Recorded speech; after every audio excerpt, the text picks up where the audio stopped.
Hi, everyone. This is Teresa Lynn, the Imprint Coach, and I'm here with Tiffany T. And we are doing the Soul Search show every Wednesday night at 7:30 p.m. Pacific time. And we welcome anybody, any guests, to come on our show and ask a question.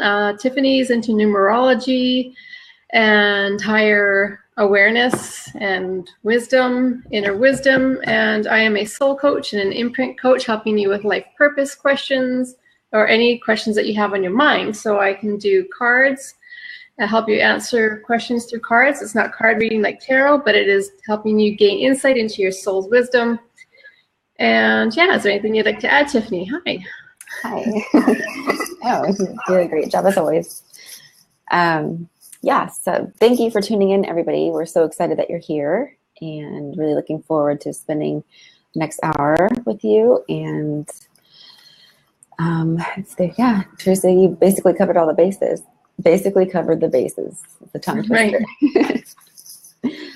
So, then also, forgot to tell you earlier, do you want to go ahead and share a little bit of our background, each of us, to kind of maybe paint a picture so people can get to know us a little bit better and know kind of who we are and what we're doing? Sure, sounds good. Awesome. Yeah, maybe we could even, shorten it into a sentence or two. Do you want to go first? Go ahead. Well, during doing this show, my passion and my purpose in life is to wake you up to your human potential. Everybody, I think I know, or at least for me, that everyone is capable of living to their highest potential and living out their passions and pursuing their dreams and really making this life joyful in every single way. And so I like to inspire and empower people to pursue that, to figure out their purpose and participate in their passions and basically just wake up to the infinite conscious beings that we all are. So I just came to find that out not too long ago, actually, and I'm still doing my journey, which it's always going to be for the rest of my life. But I had gone through a really, really tough time, back in 2012, and just went through a rough road for a while and had a lot of loss and a lot of devastation. And I went through a whole entire process, literally from being on, the ground bottom. Hi, Joe. Thanks for joining us.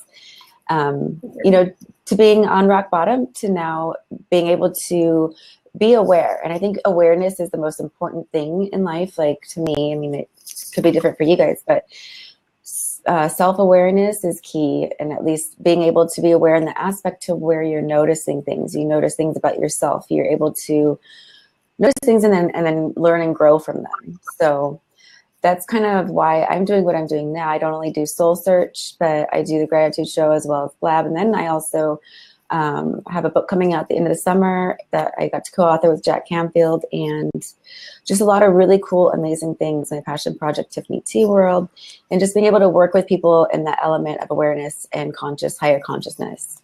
So, and then I met Teresa, I think it was the beginning of the year. And I loved her from day one. And yes, I think she's amazing. So I'm really glad and grateful that we're able to do this together. Okay, your turn. Thanks for joining us, by the way, Joe. I'm so sorry to interrupt you, Teresa. No, that's great. Sure. So my background is, right in high school, it's farming and construction. Then I went into, I was a preschool teacher for a long time. And then after a period of time, I decided to switch everything up, and I started to really look at what my life purpose was about. And since meeting Tiffany here, I've never really dabbled in numerology before. She's quite an expert in the field. And Tiffany, I haven't told you yet, but I just bought a book on your life purpose based on your life path number. Oh yeah, awesome. So, right, it was really, really interesting. So I'm still reading it, and I'm a 1-1. And it's like this, I guess, a master level of some sort. So what I recognize is that my purpose totally was in alignment with the numerology thing, because it's like creative or innovative creativity in service to others. I was like, yeah, that's what I've always been doing, whether I've been a preschool teacher or anything that I do in my life, whether it's, putting on games for people or putting on a course for people. It's always like, I want to invent something new and innovative that hasn't really been done before. Excuse my itchy nose. That hasn't really been done before. And what I find is most important ever since I was a little girl is that it is always in service for others. It doesn't matter what I'm creating, whether it's art or anything. It's always in service to others. It started off in service to my Barbie dolls, and now I'm graduated to the human world. So welcome, Joe, and nice to have you on our show. And if you have any questions and you want to come on and join us on the screen here with us, we listen company. And if you have any questions, we can help you with. Okay, so I have a question for Joe. So it says you're an angel investigator. Can you elaborate on that? Because angel investor, I'm sorry. I'm just now learning what angel investors are, and I think that's a really cool concept. That's awesome. I mean, that's not the only thing that, obviously, entrepreneur and venture capitalist, but entrepreneur. I didn't even know that angel investors existed, and I was. When I was doing that campaign for the people in Lake Isabella that had their houses burned down and everything, I started learning about it. But investigator, yeah. I wrote on the notes. I'm sorry. Yeah, he just typed in angel investors fund businesses earlier than venture capitalists. I thought it was something like, okay, so isn't it kind of anonymous or... maybe my understanding of it is a little bit different. So I guess what the difference is that an angel, no, not really, it's very capitalistic. Yeah, so, I guess, if you're a venture capitalist, you want to invest on something that's kind of more proven. And then angel investor would probably be taking more chances, getting in earlier on the idea. I imagine that's what he meant by getting in on earlier. Mm-hmm. Is that what you meant, Joe?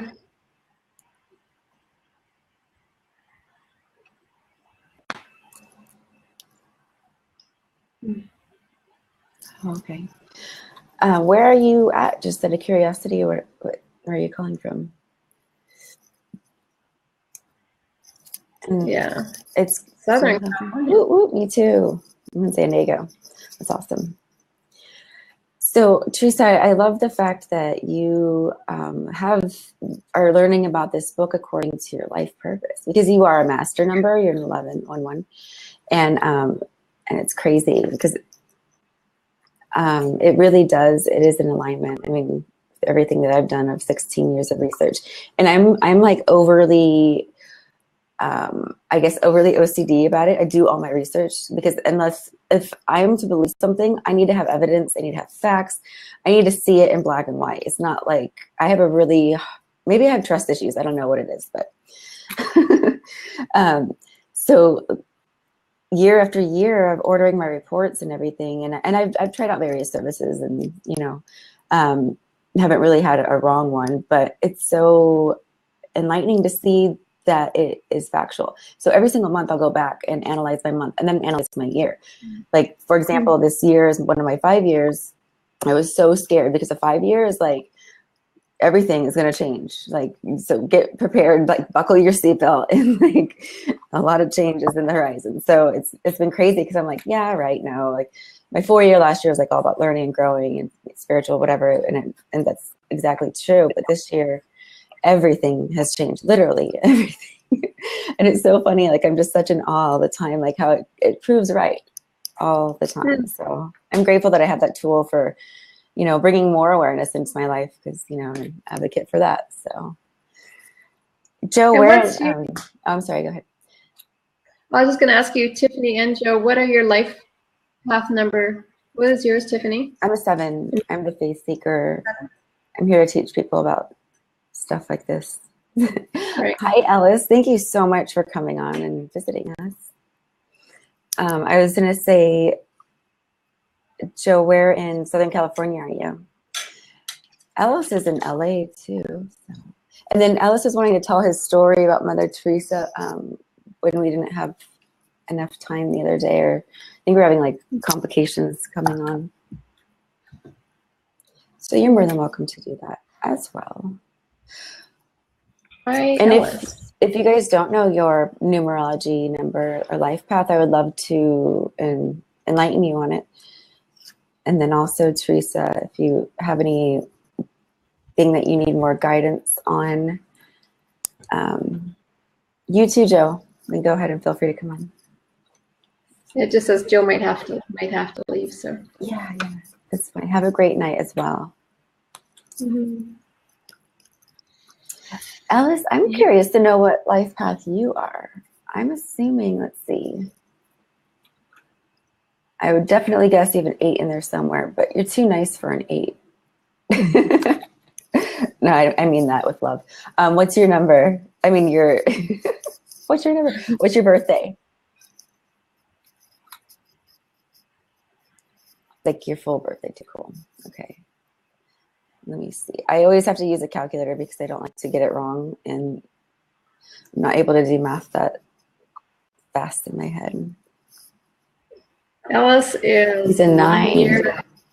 Oh, the humanitarian. That's why I said you seem too nice to me, because he's always doing something to benefit other people. Yeah. They're like the philanthropists of all. They're the most evolved number in numerology out of all the numbers, but they're really caring, giving. They are here to love and give back, and in any way that they can. They're really nurturing parents. However, pretty much they don't let their kids get out of line. They raise really good kids typically. And 9s are all about just loving and giving back and bringing people together in any way that they know how. You're probably a really good, your atmosphere is like, or your environment is really important to you, because that's how the element you get into decompress and dissect and analyze and stuff. So, but yeah, do you want to come on and share with us your Mother Teresa story? Because Teresa hasn't heard it. I'm sure she would love it. Yeah, absolutely. We are recording, so I'm sure everybody who watches the replays would love to hear it too.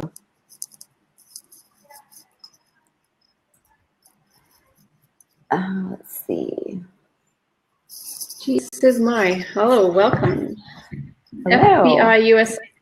That's Alice. So Alice is going to come on and share with us his Mother Teresa story, which is just super, super cool. Hey, you. How you doing? Hey, Tiffany. Hi, Teresa. Hi. Hi. Have you met you before? I think I saw the show, but then I had like technical difficulties, and I couldn't share my story last time, so apologize. I got a weird like light on my head. It's for my lines. Hold on. Oh, no worries. So how was your vacation without the kids and stuff? Good, you remembered. Yeah, it's been nice, but I certainly miss them. But it's been nice.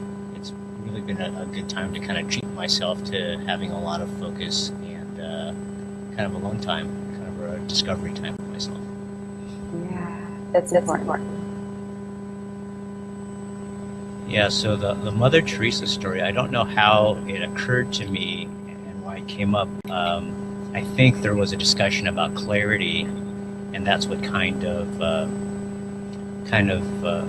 prodded me to think of the story. And I'm not exactly sure where I heard it, but when I did hear it, it really resonated with me, because a lot of my life has been around the theme of clarity, always wanting clarity, always seeking it. And so the story goes like this. It was a gentleman by the name of John Kavanaugh, who's a very famous, I think he's called an ethicist. So he goes to Calcutta, and he goes to work in one of Mother Teresa's establishments there. You know, basically it's like a hospice. So it's really about showing compassion for people that are surely going to die. And he was working there for 3 months, and the place was called the House of the Dying. And when he finally met Mother Teresa, and she said, "Well, you've been working here for so long. What can I do for you?" And then he asked her, well, can you pray for me? And then she said, okay, well, what would you want me to pray for? And then he said, Mother Teresa, pray that I have clarity. That's what I would like, clarity. And so Mother Teresa paused for a bit and said, no, I will not do that. And it was, really puzzling. Why would Mother Teresa not grant him that request? And he said, well, Mother Teresa, why won't you pray for clarity? And she said, clarity is the last thing that you are clinging to and that you must let go of. And he said, well, Mother Teresa, it always seems to me that you always have clarity. And she laughed and she said, I have never had clarity. What I have always had is trust. So I will pray that you trust God. So, whether or not, God can mean a lot of things to a lot of people, but the major theme here is that, releasing the need for clarity before you proceed, and then going forward with the energy of trust. And I think Adam was talking about this, and it occurred to me about, for me to help understand a lot of things, I put things on kind of a template called what I call the fear and love continuum. So I always ask myself, where am I in this continuum? Am I in fear or am I in love? So when I thought about clarity, something Adam said, I said, well, clarity is that a representation of fear of making a mistake? Because having clarity hopefully will eliminate anything that I do that is not clear. But having trust is the release of fear and more into love. And I thought about that, and it just really, and it's still kind of been stirring around in my thoughts, and I think there's a lot to it. At least that's what it means, a lot to me. So one of my elements of my work is to release the need for clarity, or the desire, mainly the desire for clarity, and replacing it with trust. That's deep. Awesome. So that's the whole Mother Teresa thing, and I'm going to try to remember where I heard the story, but I just love that story. I did too. Thank you so much. You're very welcome. What do you think? You like it? I'm just getting a lot of echoing from Tiffany and myself. So I log back here. Is that better? No. Oh. If she jumps off and jumps back on, it might. Yeah. Well, I love that you brought that up because it kind of so deep to grasp and really understand because we have to sit there and ponder. You know what I mean? Yeah. And it's cool because when it resonates with you, it's like it's something that you don't even explain. The difference between clarity and trust and placing that level. So thank you so much for sharing. Yeah, you're welcome. And it's something that I really, I'm really grateful for, to have those types of questions. That's one thing that I'm very grateful for, because it really, I think those are kind of like signposts in my life. And, they come along for a reason, and kind of help recalibrate my compass from time to time. I kind of. No, I'm still getting a lot of. Okay, wait. I'm going to go ahead and speak that. How about now? Do you hear a lot of echo, Teresa, or was it mainly from Tiffany? Or is it from myself? No, I hear my own. Yeah, that's too bad. Yeah, a lot of technical issues with Blab. Yeah. Is it better? No, it's the same. Sometimes if you try muting one of us and then see if one of us is causing it, and maybe that, depending on our systems. So okay. If you mute me, maybe it. I just muted Tiffany, and I still hear my own echo. Oh, okay. I can hear it too.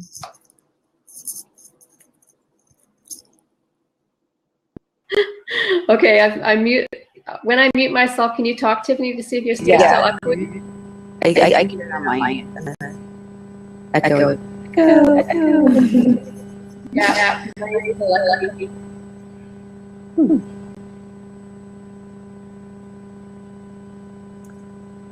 Ellis, are you muted on purpose? Can you hear me okay?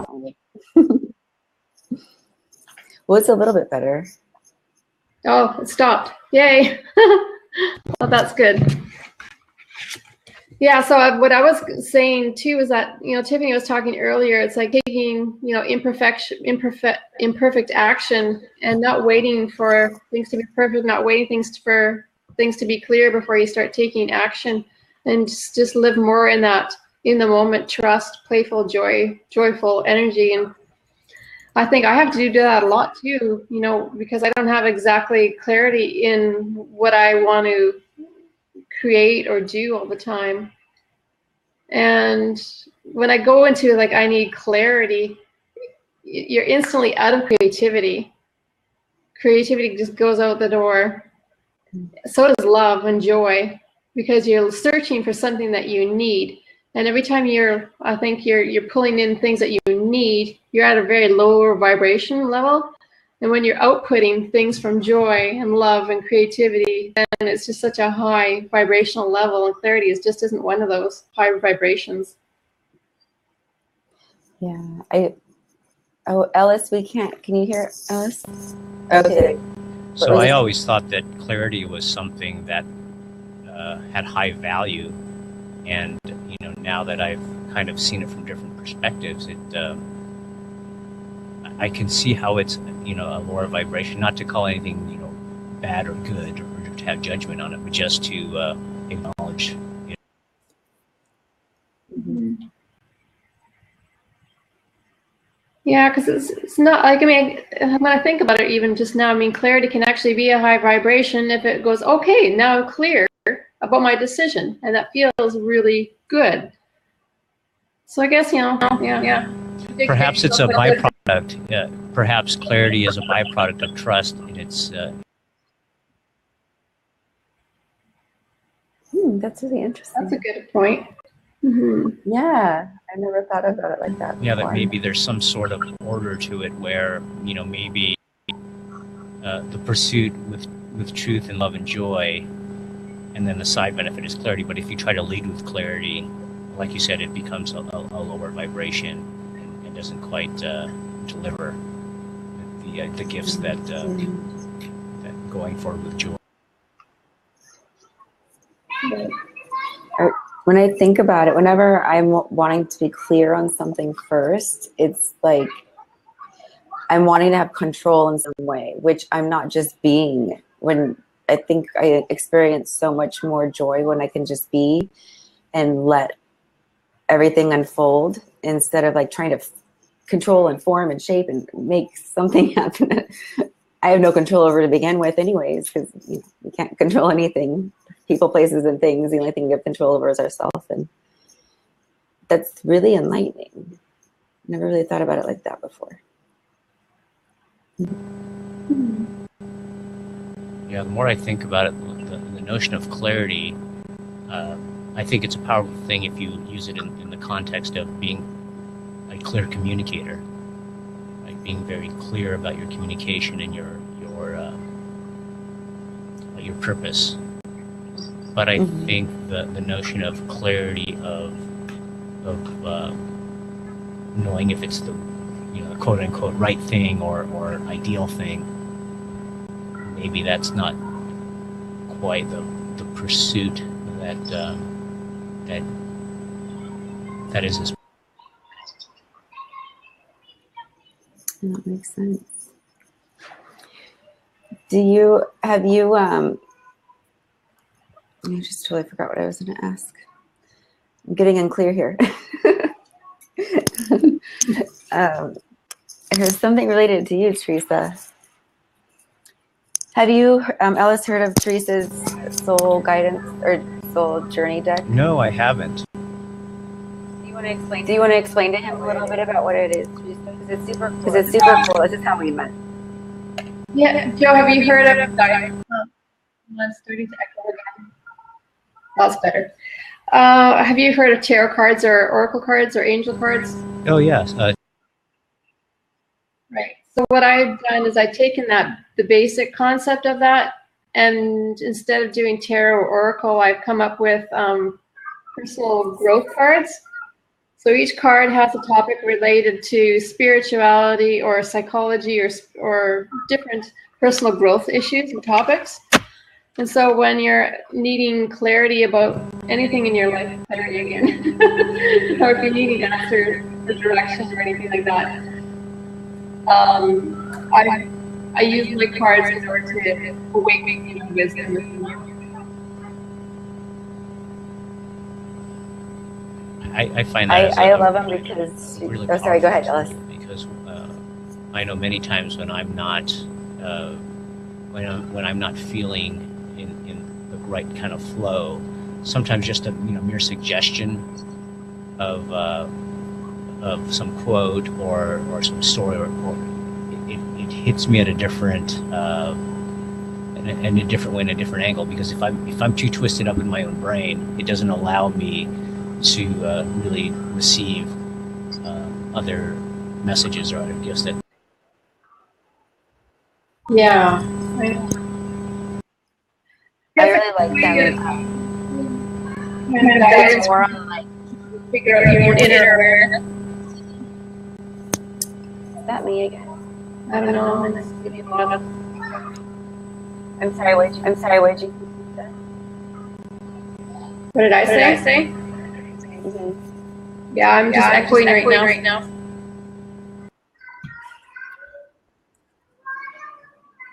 So the echo's gone. I can hear. I think Ellis. There's this buzzing noise.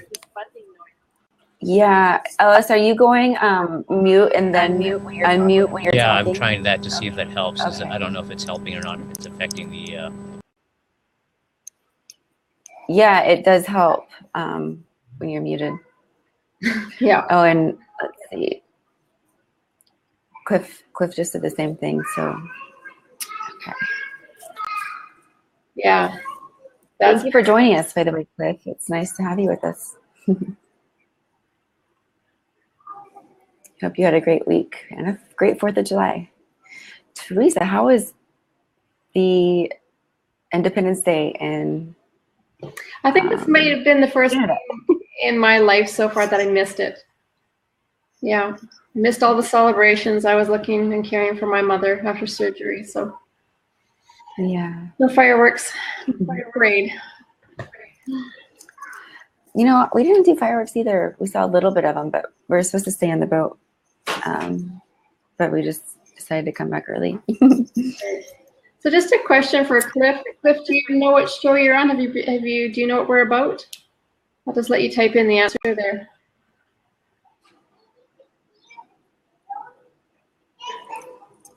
Sure. Not sure what show you do. You know Cliff?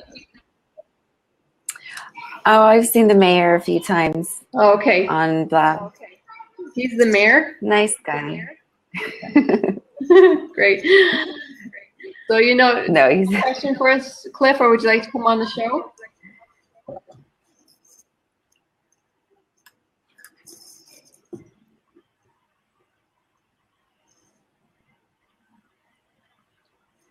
Perhaps you can think of one thing in your last week that you were like, oh, that didn't quite go as I planned. We could even work on that one thing that didn't go just perfectly great. Or maybe something in the week to come.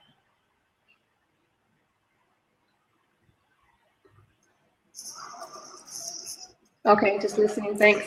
So, what did you think about Ellis's perspective? Like, wasn't that so cool? That story, yeah, about Mother Teresa was amazing. Hi, ladies. Yeah, hi. So nice to see you. Thank you for joining us. Yes, ditto. It's a pleasure to be in your company.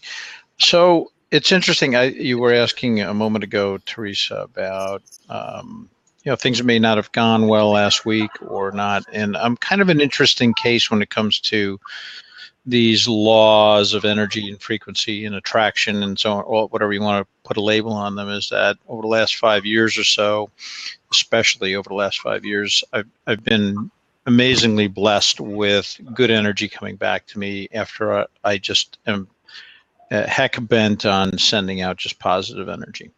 So yeah, things happen, life comes, and waves, and things happen that we don't have any control over. But those things that we do, including our reaction to these things that occur around us in the world, or directly to us, or our family or friends, or so forth. Orlando shooting. I mean, all of these things happen, and even though they're at arm's distance, they do have an imprint, and they do have an impact. And what do you do with that? How do you handle the small things, the bigger things, the things that at a distance, but they're huge? And it really, what I do is I end up, if I can't engage someone on a blab or something like that, or in person and so forth, and have a conversation around what is, or what could be, or what could come from these events, then it's more of just taking it in and then turning it into just more positive energy out to the world. That's the way that I do things, and it really works out well. I'm a great case for this this law of attraction thing, and that it works really well for me and those people around me, and I end up kind of emanating and spreading that just by being in that energy, in that frequency. And a lot of people you don't talk to that way. You guys I can talk to, and right. In terms of that, or of course you get Dr. Corey, and then he goes off on his frequency thing. It's like, do you really know what you're talking about? He does, though. It's so deep. No, I don't understand. But he's just so cheesy sometimes. God love him. Yeah. But I really embrace all of this, and that's why they know me as the mayor around here, and because I earned that. I didn't come in and create this self-anointing title or anything. I first started as Blab Evangelist, and then they said, you're kind of like the mayor of this community. It's not only was I here a lot, but I also was in a position where I ended up being a moderator, mediator, mayoral activities around the Blab. So, and I enjoy that. I really do. And thank you for one vote of confidence. But it's really it's what I'm here to do in this world. And it just happens to be the Blab is a great place for me to do it. And I've never done it on Periscope. That's one to many and all of that jazz, because the impetus for me and my place in this world, I figured out over the last 10 months in being here, is to help groups move forward, to have them coalesce, to have them communicate and connect in ways that they're not used to doing. And Blab is a perfect example of where we need to go. And that's why I get on my Blab soapbox, that we as humanity and as living, breathing things on the planet and the planet itself, we need to come together outside of the nonsense of banks and corporations and money and greed and power and all that nonsense. And this is a perfect platform to start that. And so that's why I get so excited about Blab. That's why people kind of look up and say, "Whoa, he's always kind of blabbing about Blab," in some ways, if not about individuals and groups trying to get them to move forward. And that's what it all comes down to. If you're just going to spin in circles, that's okay if you need to do that to protect yourself or whatever. But if you really want to do something, you need to do it in unison with other people, whether you know it or not. And part of it is by energy, and the other part is by engagement. A lot of people need this kind of engagement versus just like thinking or feeling across the planet, oh, I'm just going to put positive energy out there and somebody in Botswana is going to feel it. Well, that might be the case. They may not realize where it's coming from. And if we all do that, it's all great. But when it comes to the way that things are in this world, it's so three-dimensional that people don't realize, and they need some guides. And I've been working for 40 years at this to try to get better at becoming a guide for people and groups of people. So that's why, I get so excited about Blab, because it's the first time we can get together. There's nobody telling us what we can and can't say or feel, and the people are being real. And so, now you get authentic, genuine, real human interactions. And this is so lost on humanity in the last number of decades, if not generations, especially in the last 10 or 20 years with technology. So now the technology flips around, and that's why I'm really kind of sad in a way, but I keep putting out positive vibes about Blab going away, getting, not being paid attention to by the Blab team, that are really, I even sent a note out to the guy who paid for all of this, which is Michael Birch, through Facebook a couple of days ago, to kind of have him look at this again, take a harder look at what this means, and that this is not just some experiment like a Bebo or a Catch or something else to try to make some money and then move on. He doesn't need any money. He's got $800 million. So it's more about, do you care about the planet's inhabitants, or do you just want to leave some legacy of some sort, a small legacy? So that's how I reached out to him, and more specific about Blab and so forth. So hopefully that is a long answer to a short question. Well, like you said, there's no right or wrong. It just is.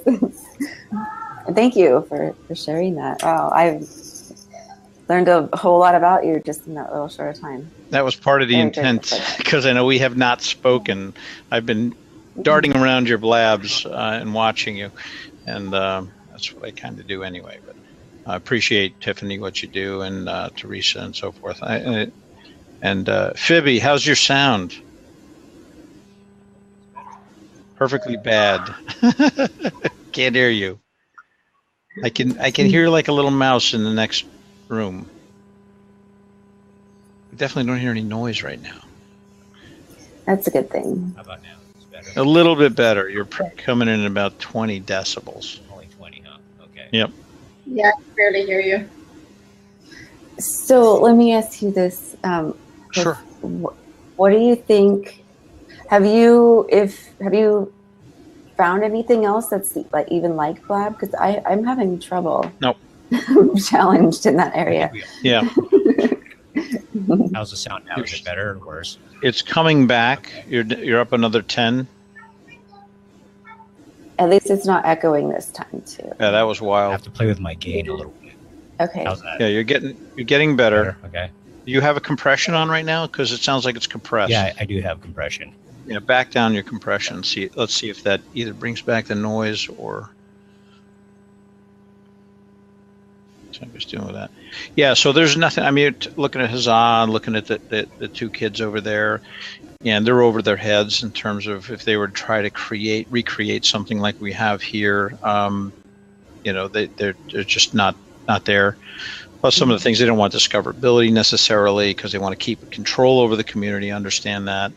You got Fire Talk. You got obviously Facebook Live kicking in, but everybody's kind of feeling their way through all this stuff, and it's funny because people, they come on, Mayor, tell us where to go, and I don't have any yet, still. Are you asking? Still watching now, Cliff?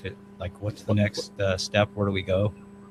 Yeah, everybody's like, where do we go? Where do we go? And I said, I don't know. I'm kind of waiting to see what bubbles up right now. I mean, I would like Michael Birch to get his act together, or someone to come in and swoop in and buy it. The thing is, he doesn't need the money. He doesn't need to sell it off. He isn't looking apparently to shut it down. He put in $8 million. They only burned through $2 million. So and it's disconcerting to watch what they, how they disconnected from the community and never really connected to us.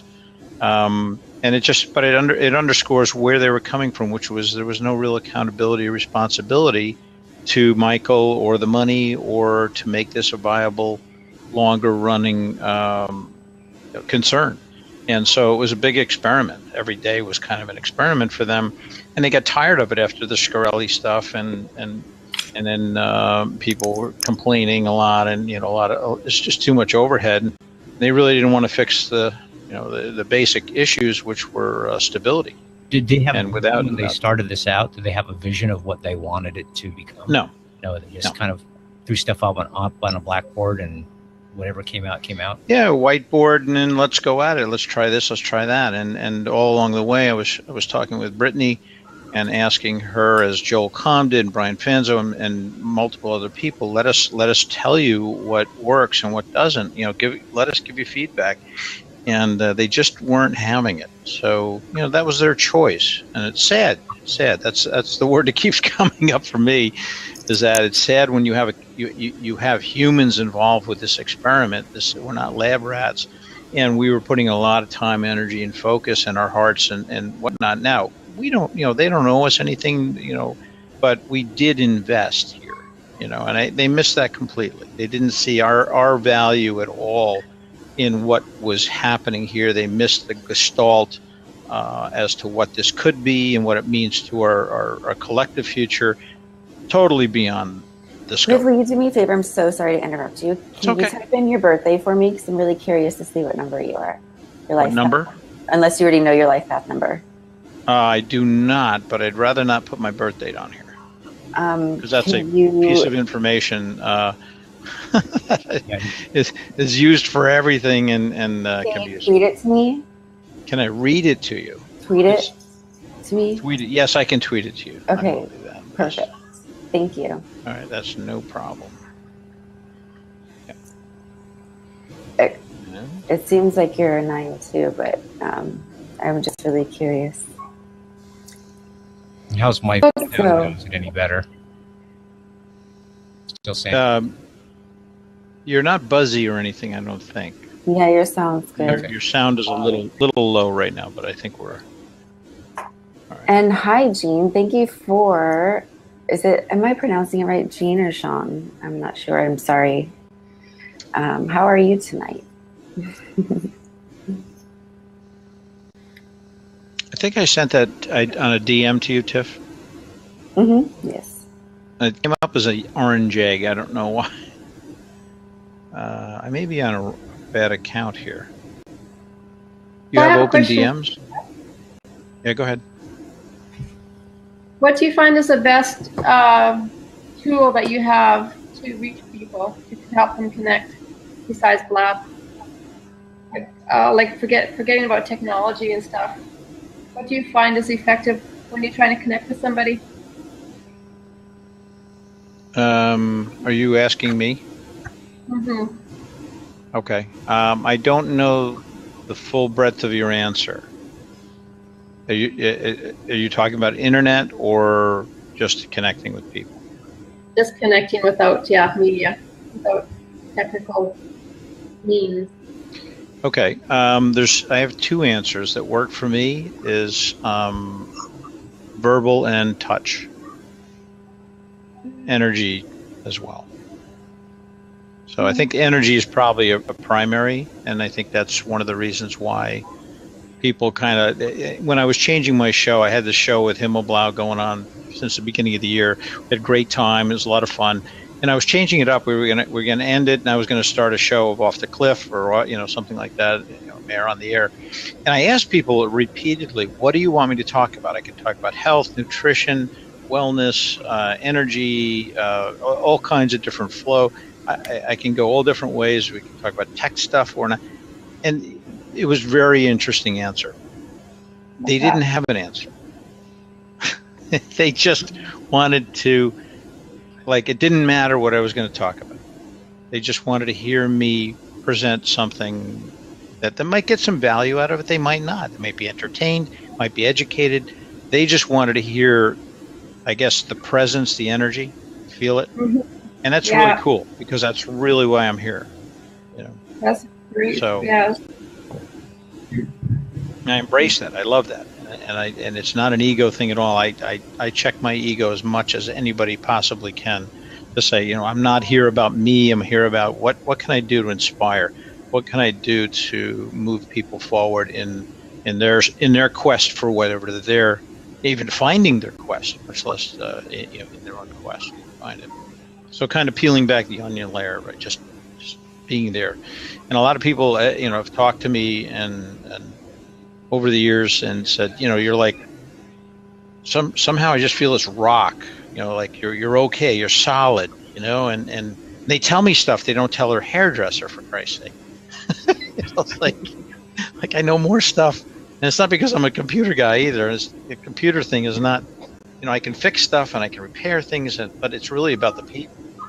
I love the idea of selling blankets, warm blankets in the wintertime in the Northeast. That's what I leave people feeling when I get done with them with my technology, whatever I'm helping them with, helping them feel more comfortable and in their own skin and in their own energy. And they're feeling in sync with the world or whatever they're trying to do. That's when I know I've done a good job. So. Right. Yeah, it's kind of like right. Do we connect with people?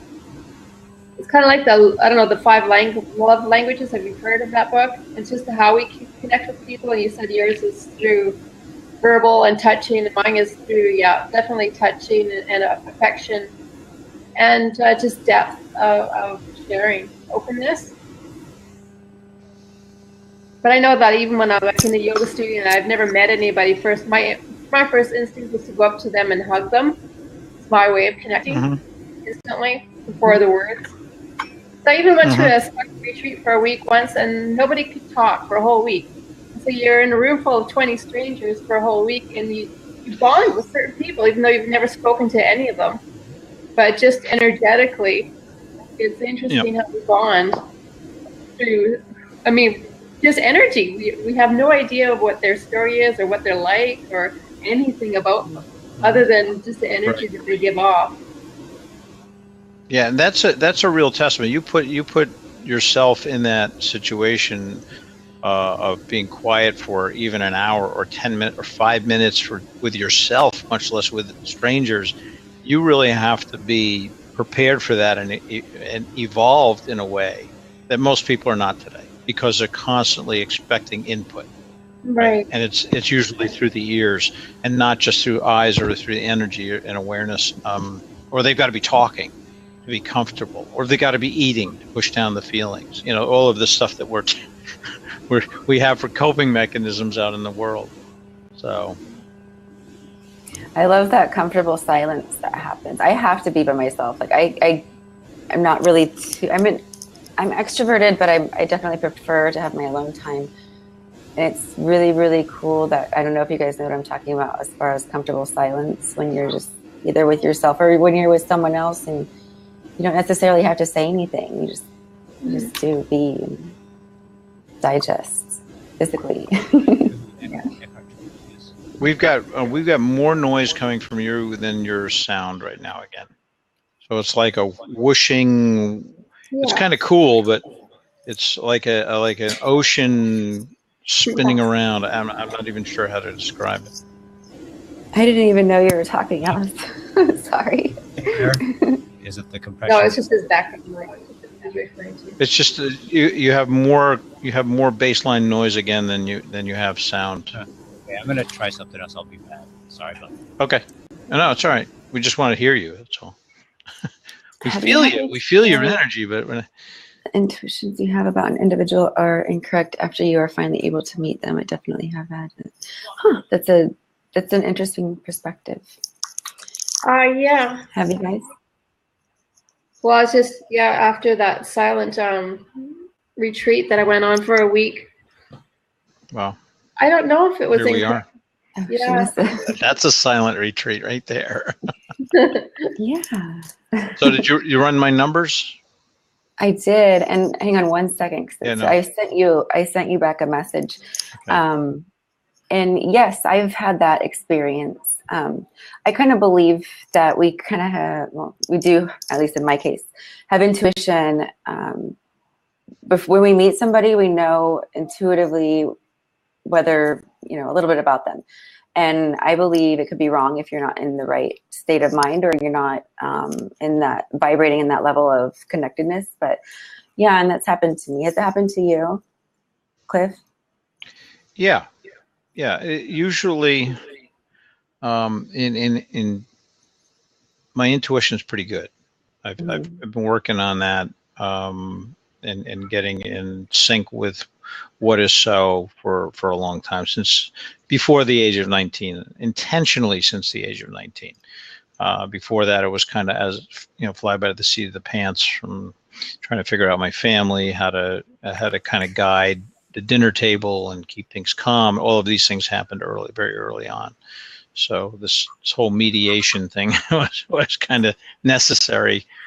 Me being the solid one in the family, and trying to figure out how to do that dynamically. But anyway, as far as got a pretty good radar about people and the energy. They, like how dogs sense, right? They know right away, without even sniffing anybody, whether there's going to be a problem or not. So I appreciate that example. But yeah, I've had more of it in the past in terms of missing the mark than I have recently. So I'm getting better as time goes on. Evolving. Awesome. Evolving, more aware, more in tune with and some of it is, there's a lot of subterfuge out there, and people themselves put up these energy blocks and walls that sometimes you can't even sense it. You get, maybe you get a sense about it, and then you find out some of the behaviors or what they say or how they say it, and then you say, all right, now it's starting to come through. So a lot of people, it isn't an open book situation for a lot of people. They have a lot of protective layers, which makes it more challenging sometimes. What about you, Teresa? Did you that's happened to you? You said, but then when you were talking, you got cut off. So. Oh yeah, no, just at the silent retreat, we broke our silence, our vow of silence, about half a day early. None of us could just hold it in anymore. And we got to chatting with everybody. And honestly, I felt that there was not really any surprises energetically. I felt that I still connected with the same people that I did verbally versus energetically. It's pretty much the same for me. Awesome. And hello to everybody that just joined. Thank you. And Cliff, I was going to tell you you're Life Path 8, and it completely makes sense because I mean, the fact that you're able to be that person that has the influence enough to get people together. And what's really cool about you is you're doing it in the way that it's supposed to be done. Most 8s are all money hungry and power control, and it seems like you've got the right. You're using your life path to your advantage, because ultimately it could become your own undoing if you're not careful. Right. So that's awesome. Right. Yeah, cool. I just saw that, and that isn't my account, by the way. So I signed in. I signed in under one of my old IntenSecure accounts, which is my corporation. So. Okay. Well, at least you have your information. No, I just grabbed it, so I'm gonna copy it and paste it. Thank you for that. Yeah. You're welcome. That's good to know. Good to know. Yes, and thank you to everybody just joining. Gosh, we're at the hour now that we've been on. Thank you, Charles. Hi, Safe House Studios with Joe, Nikki. Go ahead, Teresa. What were you going to say? Sorry for interrupting. No, I was just going to say it happened to us last week. We're at the very end of the show, and then a whole bunch of new people just joined on in the last minute or two. And it's hard that we don't have the time. But we're hoping that the people that do just join in will try again next Wednesday night at 7:30 Pacific time. This is Tiffany T and Teresa Lynn, and we're here on the Soul Search Show, trying to help people with with self-awareness, help people with their purpose, give them their life path number with numerology, do card readings, have some enlightening conversations on anything that you'd like to get more information or clarity about. Yes. Did I type in your website correctly? Oh, theimprintcoach.com. Yeah, that one's, I'm just starting up, but yeah, you can reach me there. I believe, yeah, I have my contact number already there, but I just started that website. So here's the show. And if people want to get a hold of you, how would they do it? They can get, just where you type in theimprintcoach.com, they can reach me there. And how about you, Tiffany? Where can you be reached? On my website, tiffanytworld.com, or tiffany@tiffanytworld.com if you'd like to send me an email. The Infinite. I was trying to type in your website, Teresa. Yeah, it's there. Well, thanks very much. Cliff or Mayor, do I address you? Cliff. Is there anything you'd like to add? It's just my job. Yeah, and we'll be on. Well, I don't know, Teresa, if you're going to tune in, but I'm doing the gratitude show at 9:30, and then I have the event right after at 10:45. So you're more than welcome to grace us with your presence. Because I haven't been doing that. Yeah, it'd be great. So Pete just has a final question. What is the life path numerology tip? That's a good question. In numerology, according to your life path is generated from your birthday, and it's the most important number. You have about 7 key numbers that have to do with the numerological breakdown of your name, as well as your birthday. So your birthday you can't change; it's more deep-setted. In your name you can. So there's other influences around that. But we would love to have you on next week, or you can email me at tiffany@tiffanytworld.com. And that's just what I've been studying it for 16 years, and it's something I'm really intrigued with, and I love doing even for fun. So yeah, feel free to email me there if you have any questions or want some more insight. I'd be happy to help out. Yeah, it's amazing because Tiffany just did my life path number, and I've just been studying it in the last week, and it's just phenomenal what how my life path shows me a little more in depth of what my life purpose is. So it's been a fascinating journey, bringing numerology into my life. Thank you, Tiffany. Yeah, welcome. It's my pleasure. I don't do it as a business or anything. Like I said, it's just for fun, but I like to help people in any way. And I'm more about spreading awareness and helping people wake up to the fact that, you know, we're all infinite conscious beings, and to realize your human potential. And awareness, I think in my case at least, is where it all starts and begins. So I appreciate that. Thanks, guys. I'll sign off, let you guys close out the show. And you'll find me at Blab as long as I'm around here at Twitter. Awesome. All right, Cliff. Well, thanks for tuning in. Thanks. Take care. It's my pleasure. Bye-bye. You too. Have a good night. So yes, we'll be next Wednesday at 7:30 p.m. Pacific Standard Time on Blab, and we send out our emails and stuff. So if you don't get one, then join us here next Wednesday. Anything else, Teresa? Nope, just sending out lots of love and joy for everyone watching. Thanks for joining. Bye for now. Okay, thank you. Just tuned in. Catch us next week, next Wednesday at 7:30 p.m.